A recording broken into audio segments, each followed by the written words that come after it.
미국 대선 개표 상황에 정치권도 촉각을 곤두세우고 있습니다. 차기 미국 대통령이 누가 되느냐에 따라 국내 정치는 물론 한반도 정세에 미칠 영향이 크기 때문인데요. 네, 국회 연결해서 각 정당 움직임 살펴보겠습니다. 장윤희 기자.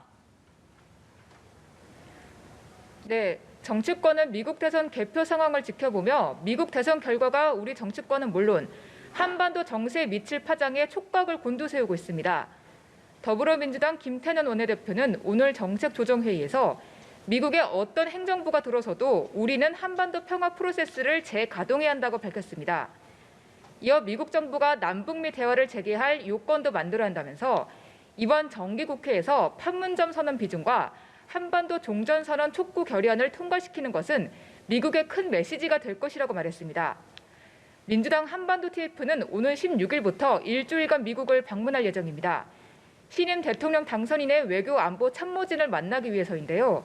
송영길 의원이 당 한반도 TF 단장을 맡아 김병기, 김한정, 윤건영 의원과 함께 미국 방문길에 오릅니다. 국회 외통위원장인 송 의원은 연합뉴스TV 통화에서 미국 의회 주요 인사들과 만나 한반도 문제 등을 논의할 것이라고 말했습니다.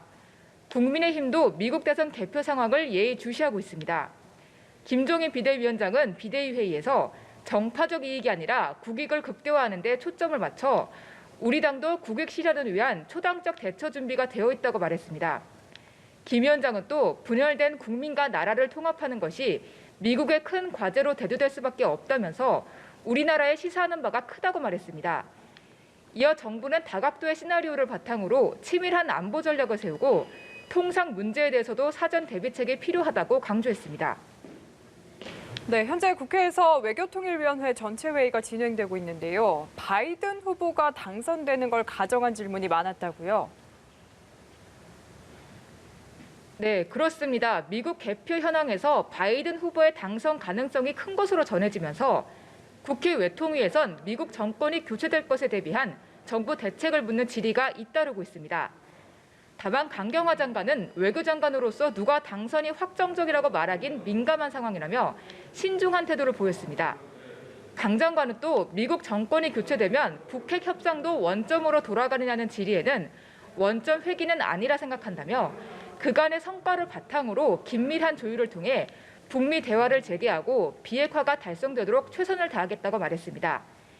이인영 통일부 장관은 만일 바이든 정부가 된다면 기존 대북 전략을 검토하는 시간이 필요할 것이라고 말했습니다.